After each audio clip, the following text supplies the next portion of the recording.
அயோத்தியில் ராமர் கோவில் திறப்பு விழாவிற்கு மிக பிரம்மாண்டமான ஏற்பாடுகள் செய்யப்பட்டிருந்த நிலையில் அதனுடைய உச்ச நிகழ்வான பிரதிஷ்டை இன்று நடைபெறுகிறது. பாலராமருடைய சிலை இன்று பிரதிஷ்டை செய்யப்படக்கூடிய நிலையில் அங்கு அயோத்தி முழுவதுமாக விழாக்கோலம் பூண்டிருக்கிறது. இந்தியா முழுமைக்கும் இருக்கக்கூடிய பல்வேறு மத குருமார்கள் தொடங்கி திரை பிரபலங்கள், முக்கிய அரசியல் தலைவர்கள் என்று பலரும் பங்கேற்றிருக்கிறார்கள். இந்த நிகழ்வை சிறப்பு நேரலையாக நியூஸ் 18 தமிழ்நாடு தொடர்ந்து வழங்கி வருகிறது. அந்த வகையில் தற்போது அயோத்தியில் சுமார் 2.7 ஏக்கர் பரப்பளவில் அமைக்கப்பட்டிருக்கூடிய இந்த ராமர் கோவிலானது தற்போது இறுதி வடிவம் பெற தொடங்கியிருக்கிறது. இது தொடர்பான களத்தகவலுடைய நம்முடைய சிறப்பு செய்தியாளர் சுஸ்திரா, தற்போது நீங்கள் அயோத்தியில் இருக்கீங்க. அயோத்தியில் எது போன்ற பாதுகாப்பு ஏற்பாடுகள்லாம் செய்யப்பட்டிருக்கு? இன்னைக்கு நிகழ்ச்சி நிரல் என்ன? பிரதிஷ்டை அப்படின்றது சரியா எத்தனை மணிக்கு நடைபெற போகுது? அதுக்கு முன்பாக எது மாதிரியான பூஜைகள் எல்லாம் திட்டமிடப்பட்டிருக்கு?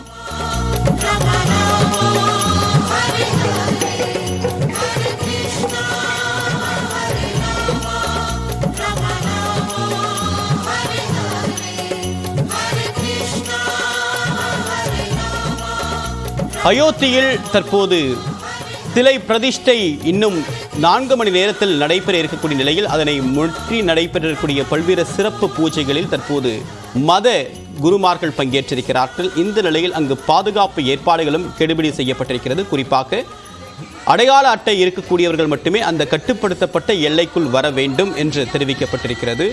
எந்த விதமான ஒரு சூழ்நிலையையும் சமாளிப்பதற்கு ஏதுவாக தேசிய பேரிடர் மீட்பு படை அதிகாரிகள் அங்கு நியமனம் செய்யப்பட்டிருக்கிறார்கள்.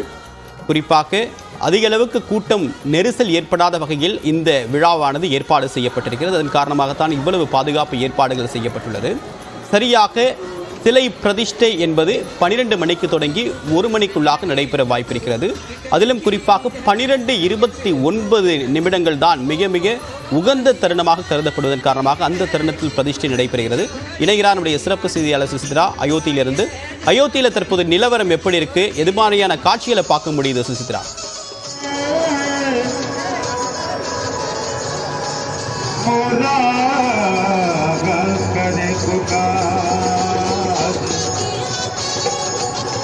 சுசித்ரா, நீங்க இணைப்பு இருக்கீங்க. அயோத்தியில் இருக்கக்கூடிய நீங்க பார்க்கக்கூடிய காட்சிகள், அங்க இருக்கக்கூடிய ஒரு விழா கோலம் எப்படி இருக்கு, அதெல்லாம் விவரிங்க விரிவா.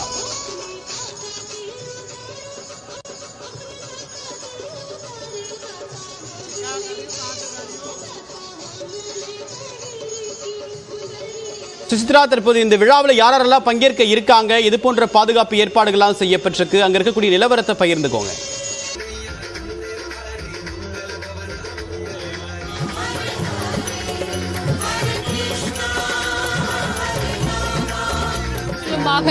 மூடப்பட்டுள்ளது. மிக குறிப்பாக இந்த 2 கிலோமீட்டர் தொலைவுகள் என்பது பொதுமக்களுக்காக மூடப்பட்டிருக்கும் நிலையில் அந்த ஒரு காட்சிகள் பார்க்கப்படுகிறது. இங்கு எஞ்சியிருக்கும் பொதுமக்கள் மற்றும் பக்தர்களை இந்த பகுதியில் இருந்து வெளியேறுவதற்கான ஒரு உத்தரவைத்தான் காவல்துறை அதிகாரிகள் தற்பொழுது ஒரு அறிவுறுத்தலாக வழங்கி வருகிறார்கள். சிறப்பு விருந்தினர்கள், ஆதீனங்கள் தற்பொழுது கோவிலுடைய நிகழ்வுக்காக வர தொடங்கியிருக்கும் நிலையில் அந்த ஒரு காட்சிகளை நாம் ராமர் பாதையில் இருந்து நியூஸ் 18 தமிழ்நாடு தொலைக்காட்சி என்பது பிரத்யேகமாக வழங்கி கொண்டிருக்கிறது. இந்த பகுதியை பொறுத்தளவில் ராபிட் ஆக்ஷன் போர்ஸுகள் மட்டுமல்லாமல் மத்திய துணை ராணுவ படை அவர்கள் மட்டுமல்லாமல் மீதமுள்ள, அதாவது உத்தரப்பிரதேச மாநில காவல்துறை அதிகாரிகள், எஸ்பிஜி, என்எஸ்டி உள்ளிட்ட 7000க்கும் அதிகமான காவல்துறை மற்றும் பாதுகாப்பு படை வீரர்கள் இந்த பகுதியில் அவர்கள் அதாவது பாதுகாப்பு பணிக்காக ஈடுபடுத்தப்பட்டிருக்கிறார்கள். ஒரு புறம் கலை நிகழ்வுகள் என்பது சுமார் 8க்கும் மேற்பட்ட மாநிலங்களிலிருந்து கொண்டு வரப்பட்ட கலைஞர்கள் சார்பாக நடைபெற்று வருகிறது. அவர்களுக்காக அமைக்கப்பட்டுள்ள அந்த பிரத்யேக மேடையில் அமர்ந்து அவர்கள் அந்த ஒரு கலை நிகழ்வுகளையும் செய்து வருகிறார்கள். மற்றொரு புறம் பாதுகாப்பிற்கான பணிகளும் தூய்மை பணிகளும் தீவிரப்படுத்தப்பட்டுள்ளன. சாலை ஓரங்களில் அந்த இருக்கும் அந்த குப்பைகளை அகற்றுவது, ஏதாவது எஞ்சியுள்ள, அதாவது சந்தேகத்திற்கிடமான பொருட்கள் ஏதும் கிடைக்கிறதா என்பதை பார்த்து அதனையும் சரி செய்வதற்கான ஒரு பணியில் தான் தற்பொழுது காவல்துறை அதிகாரிகள் ஈடுபட்டிருக்கிறார்கள். விஐபிகளுடைய வாகனம் என்பது தற்பொழுது வர தொடங்கி இருக்கிறது. அந்த ஒரு காட்சிகளையும் நம்மால் பார்க்க முடிகிறது. மிக முக்கியமாக இந்த நிகழ்வை பொறுத்த அளவில் பல்வேறு தலைவர்கள், ஆன்மீக தலைவர்கள், இண்டஸ்ட்ரியலிஸ்ட், பொதுமக்களுக்கான அனுமதி மட்டுமே மறுக்கப்பட்டுள்ளது. மற்ற சிறப்பு விருந்தினர்கள் இன்னும் சற்று நேரத்தில் இந்த பகுதிக்கு வர தொடங்கி விடுவார்கள் என்ற ஒரு கணிப்பானது இருக்கிறது.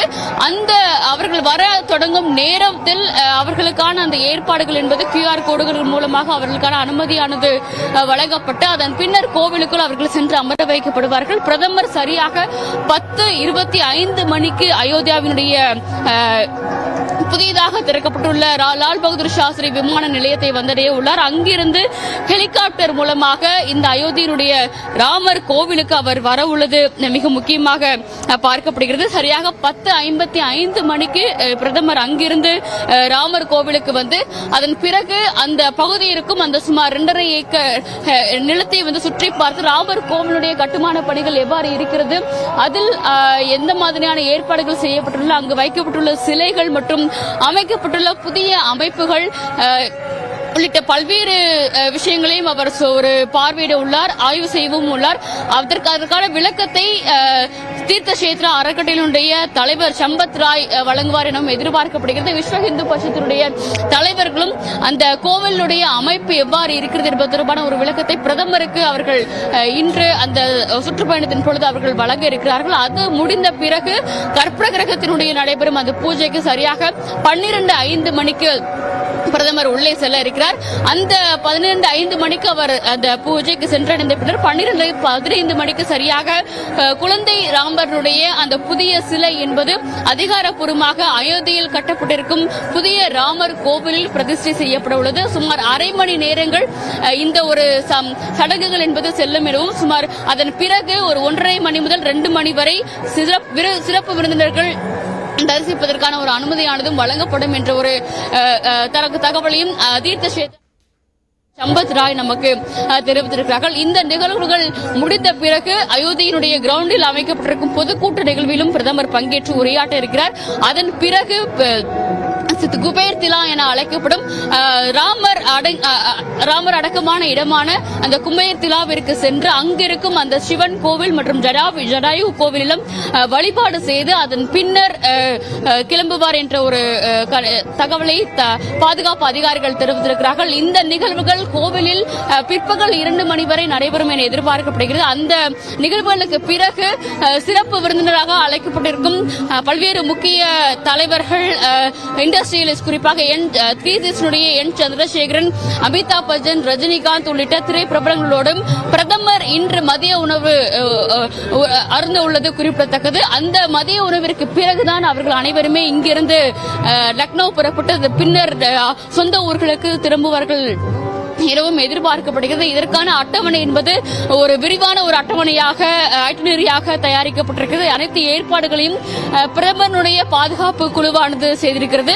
அது மட்டுமல்லாமல் அவர்களுக்கு உதவியாக NSG மற்றும் SWAT உள்ளிட்ட மூத்த பாதுகாப்பு படை எலைட் கமாண்டோ குரூப்புகளும் இன்றைய பணியில் ஈடுபடுத்தப்பட்டிருக்கிறார்கள். இந்த VVIPகளுக்கான ஒரு வரவேற்பு பாதுகாப்பு என்பதை பொறுத்தளவில் அதற்காக சுமார் 45 தலைமை அதிகாரிகள் கொண்ட SPG குழு என்பதும் ஏற்படுத்தப்பட்டு அதனுடைய தனியான ஒரு முக்கியத்துவம் என்பதும் வழங்கப்பட்டுள்ளது. அயோத்தியில்